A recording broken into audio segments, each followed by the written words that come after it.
السلام علیکم ورحمۃ اللہ وبرکاتہ۔ الحمدللہ کفا وسلام علی عبادہ الذین اصطفی، اما بعد۔ محترم ناظرین کرام، کتاب التوحید کی آج دوسری نشست ہے، ایپیسوڈ نمبر 2۔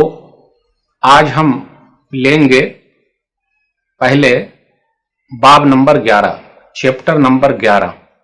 چیپٹر نمبر 11 میں کیا ہے؟ غیر اللہ کے نام پر جانور ذبح کرنے کی جگہ پہ اللہ کے نام پر بھی ذبح کرنا جائز نہیں۔ جہاں غیر اللہ کے نام پر جانور ذبح کیا جائے وہاں اللہ کے نام پر بھی جانور ذبح کرنا جائز نہیں۔ آئیے پہلے ایک آیت لیتے ہیں، سورہ توبہ سورہ نمبر 9 آیت نمبر 108۔ لا تقم فیہ ابدا لمسجد اسس علی التقوی من اول یوم احق ان تقوم فیہ رجال یحبون ان یتطہروا واللہ یحب المطہرین۔ آپ صلی اللہ علیہ وسلم کبھی اس مسجد ضرار میں عبادت کے لیے کھڑے نہ ہوں، البتہ وہ مسجد جس کی بنیاد شروع ہی سے تقوی پر رکھی گئی ہے وہ زیادہ مناسب ہے کہ آپ اس میں عبادت کے لیے کھڑے ہوں۔ اس میں ایسے لوگ ہیں جو پاک و صاف رہنے کو پسند کرتے ہیں اور اللہ کو بھی صفائی اور پاکیزگی اختیار کرنے والے لوگ ہی پسند ہیں۔ آپ غور کرتے ہوئے چلیں، منافقوں نے مسجد ضرار بنائی تو وہاں عبادت کرنے سے منع کر دیا گیا، اس لیے نبی صلی اللہ علیہ وسلم نے مسجد ضرار میں نماز نہیں پڑھی۔ غزوہ تبوک جاتے وقت جو 9 ہجری میں ہوا، آپ صلی اللہ علیہ وسلم نے کہا تھا کہ واپسی میں آ کے پڑھ دیں گے، لیکن اللہ تعالیٰ نے کہا کہ نہیں۔ تو پتہ یہ چلا جہاں غیر اللہ کے لیے کچھ کیا جائے، کچھ چیزیں بنائی جائے تو وہاں اللہ کا نام نہیں لے سکتے۔ تو غیر اللہ کے لیے جہاں ذبح کیا جائے وہاں اللہ کے لیے بھی جانور ذبح نہیں کر سکتے، اگر بسم اللہ کر کے بھی کریں گے پھر بھی نہیں کر سکتے، یہ منع کر دیا گیا ہے۔ ایک حدیث ہے سنن ابی داؤد کتاب الایمان والنذور، حدیث نمبر 3313 صحیح روایت ہے۔ یہ ثابت بن ضحاک سے روایت ہے رضی اللہ تعالیٰ عنہ، ایک شخص نے بوانا مقام پر اونٹ ذبح کرنے کی نظر مانی، چنانچہ اس نے اس کے متعلق نبی صلی اللہ علیہ وسلم سے پوچھا تو آپ صلی اللہ علیہ وسلم نے فرمایا هل كان فيها وثن من اوثان الجاہلیت یعبد، کیا وہاں زمانے جاہلیت میں بتوں کی کوئی پوجا ہوتی تھی؟ تو ان لوگوں نے کہا نہیں۔ پھر نبی صلی اللہ علیہ وسلم نے پوچھا هل كان فيها عید من اعیادهم، کیا وہاں کوئی مشرکین کا میلہ لگتا تھا زمانے جاہلیت میں؟ تو ان لوگوں نے کہا نہیں۔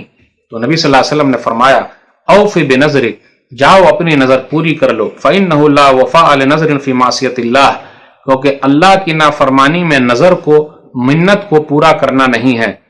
ولا فیما لا یملک ابن آدم، اور اس نظر کو بھی، منت کو بھی پورا نہیں کرنا ہے جس میں آدم کی اولاد طاقت نہیں رکھتی، یعنی انسان کو طاقت نہ ہو ایسی نظر مان لے، یہ بھی منع کیا گیا ہے۔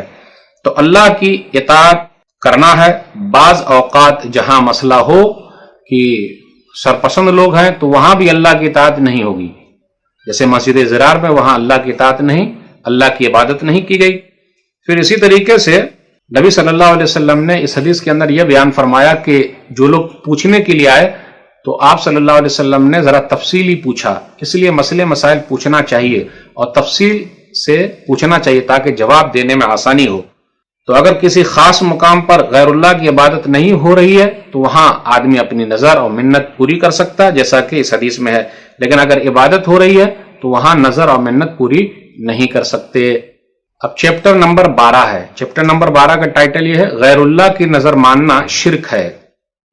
نظر منت ماننا اللہ ہی کے لیے ہے، نظر و نیاز اللہ ہی کے لیے، کسی اور کے لیے نظر ماننا، منت ماننا صحیح نہیں ہے۔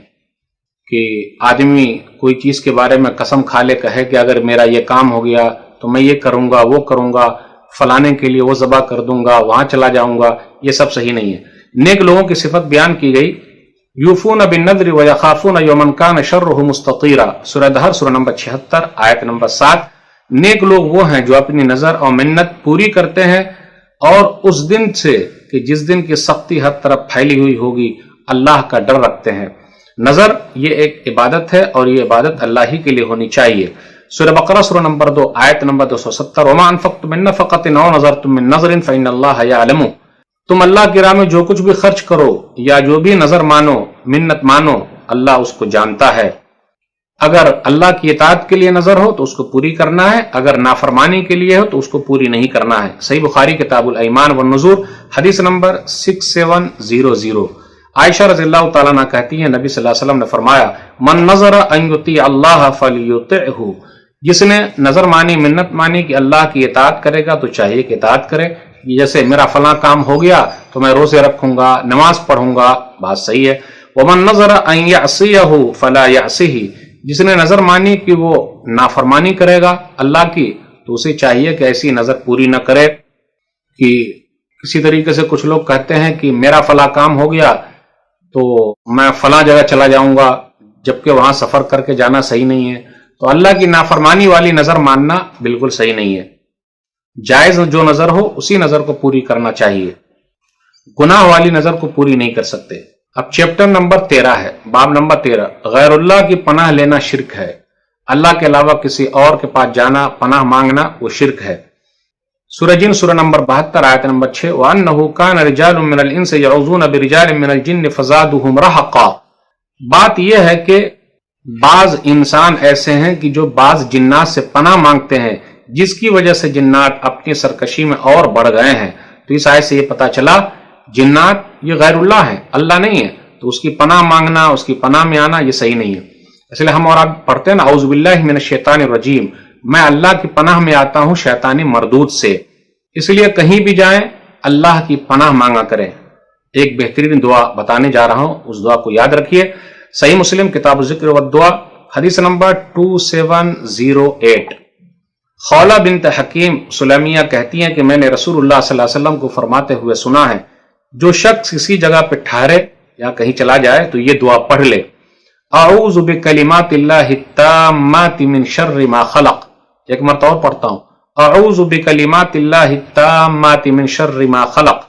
میں اللہ کی مخلوق کے شر سے اللہ کے مکمل کلمات کی پناہ میں آتا ہوں یا میں پناہ مانگتا ہوں۔ نبی صلی اللہ علیہ وسلم نے فرمایا لم یضرہ شیء حتی یرتحل من منزلہ ذلک، کہ اس کے وہاں سے روانہ ہونے تک اسے کوئی بھی چیز تکلیف نہیں پہنچا سکتی۔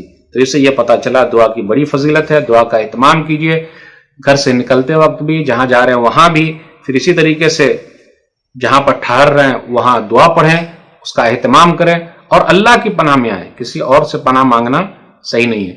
ہاں لیکن دنیاوی طور پر سپورٹ تو مانگ ہی سکتے، وہ ایک الگ بات ہے۔ چیپٹر نمبر 14، باب نمبر 14، غیر اللہ سے فریاد کرنا یا انہیں پکارنا یہ شرک ہے۔ آئیے ذرا غور کریں۔ سورہ یونس سورہ نمبر 10 آیت نمبر 106 107، وَلَا تَدْعُ مِن دُونِ اللَّهِ مَا لَا يَنفَعُكَ وَلَا يَضُرُّكَ فَإِن فَعَلْتَ فَإِنَّكَ إِذًا مِنَ الظَّالِمِينَ وَإِن يَمْسَسْكَ اللَّهُ بِضُرٍّ فَلَا كَاشِفَ لَهُ إِلَّا هُوَ وَإِن يُرِدْكَ بِخَيْرٍ فَلَا رَادَّ لِفَضْلِهِ يُصِيبُ بِهِ مَن يَشَاءُ مِنْ عِبَادِهِ وَهُوَ الْغَفُورُ الرَّحِيمُ۔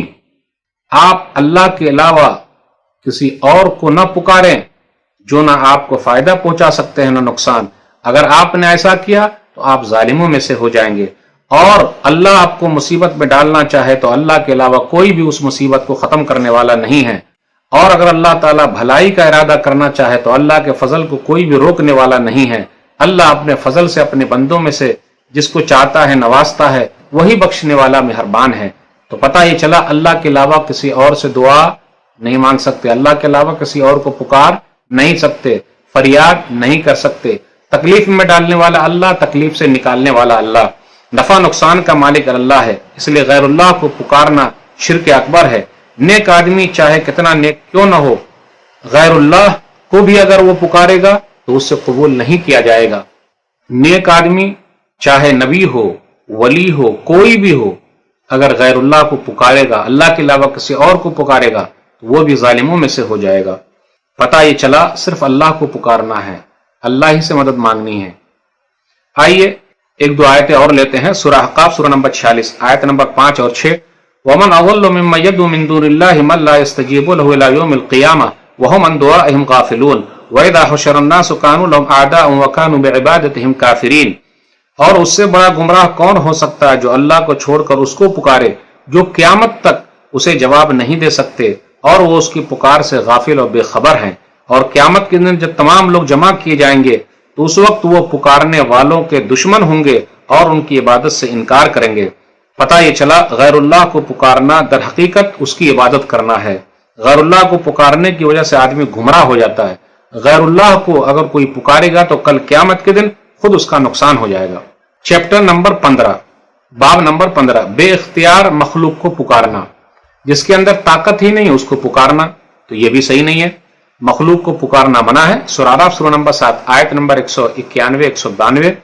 ایشرکون ما لا یخلق شیئا وهم یخلقون ولا یستطیعون لهم نصرا ولا انفسهم ینصرون.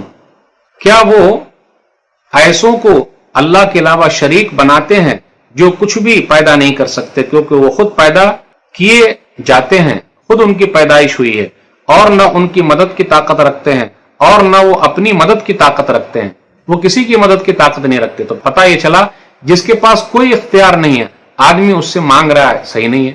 اولاد دینے والا اللہ, بگڑی بنانے والا اللہ, پریشانی میں ڈالنے والا اللہ, پریشانی سے نکالنے والا اللہ. تو بے اختیار مخلوق کو پکارنا صحیح نہیں ہے, یہ شرک ہے. سورہ فاطر سورہ نمبر 35 آیت نمبر 13 اور 14. والذین تدعون من دونه ما یملکون من قطمیر ان تدعوهم لا يسمعوا دعاءکم ولو سمعوا ما استجابوا لکم ویوم القیامۃ یکفرون بشرککم ولا ینبئک مثل خبیر. اور اللہ کو چھوڑ کر جن کو تم پکارتے ہو وہ ایک کھجور کی گٹھلی کے چھلکے کے برابر بھی مالک نہیں ہے. تم اگر ان کو پکارو تو وہ تمہاری پکار نہیں سن سکتے, اور اگر سن بھی لیں تو تمہیں کوئی جواب نہیں دے سکتے, اور قیامت کے دن وہ تمہارے شرک کا انکار کریں گے, اور اللہ خبر رکھنے والوں کی طرح کوئی بھی خبر نہیں دے سکتا. اب آئیے غور کرتے ہوئے چلے. مخلوق کو اختیار حاصل نہیں ہے. نبی صلی اللہ علیہ وسلم بھی اپنے بارے میں بولتے ہیں کہ مجھے بھی کوئی اختیار حاصل نہیں ہے. صحیح بخاری کتاب التفسیر حدیث نمبر 4771.